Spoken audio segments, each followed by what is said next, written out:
Hello friends, ഇന്ന് ഒരു morning വ്ളോഗാണ് കേട്ടോ. ഒരു മോർണിംഗ് വ്ളോഗൊക്കെ എടുക്കണമെന്ന് കരുതിയിട്ട് കുറേ നാളായി. ചില സാങ്കേതിക കാരണങ്ങളൊന്നും നടക്കാറില്ല.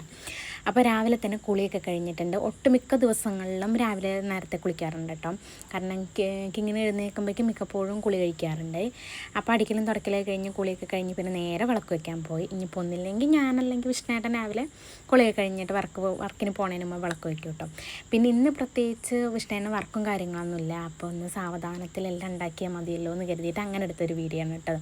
അപ്പോൾ രാവിലെ നമുക്ക് കഴിക്കാൻ വേണ്ടിയിട്ട്, അതായത് നമ്മുടെ നൂൽപുട്ട് ഇടിയപ്പട്ട ഉണ്ടാക്കണത്, അതേപോലെ മുട്ടക്കറിയാണ്. പിന്നെ ഈ മുട്ടക്കറിക്കൊരു പ്രത്യേകതയുണ്ട്, മുട്ടയില്ലാത്ത മുട്ടക്കറിയാണ്. അതായത് മുട്ടക്കറി മുട്ട മുറിച്ചിടും, പുഴുങ്ങിയിട്ട് മുറിച്ചിടണം, അത്രയല്ലേ ഉള്ളൂ. അപ്പോൾ നമ്മൾ ഉള്ളിയൊക്കെ നന്നായി വഴറ്റി തക്കാളി ഇതൊക്കെ പോലെ വഴറ്റിയിട്ട് തേങ്ങയും പെരുംജീരകം കൂടെയൊക്കെ അരച്ചൊഴിച്ചിട്ടുണ്ട്. പിന്നെ അവസാനം വെച്ചിട്ട് നമ്മുടെ കുറച്ച് മല്ലിയിലയും കൂടെ അരിഞ്ഞിട്ട് നമ്മുടെ കറി റെഡിയാക്കിയിട്ടുണ്ട്. പിന്നെ നേരെ നൂൽപുട്ട് ഉണ്ടാക്കാനായിട്ടാണ് പോയത്. നൂൽപുട്ടിന് ഞാൻ ആദ്യമായിട്ടൊക്കെ ഉണ്ടാക്കിയ സമയത്ത് വീട്ടിൽ നിന്ന് ഉണ്ടാക്കി നോക്കിയിട്ടില്ല. വിഷ്ണുവിൻ്റെ വീട്ടിൽ വന്നിട്ടാണ് ആദ്യമായിട്ട് ഉണ്ടാക്കുന്നത്.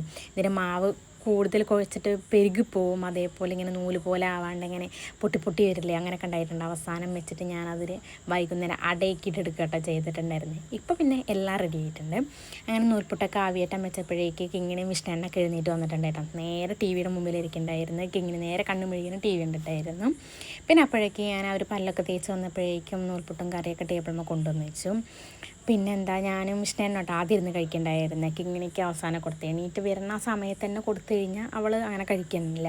അപ്പോൾ നമ്മൾ വയറ് നിറച്ച് കഴിഞ്ഞാൽ കുറച്ച് സാവധാനത്തിൽ കൊടുക്കുക, ചിലപ്പോൾ അവൾ വയറ്റിപ്പെടും.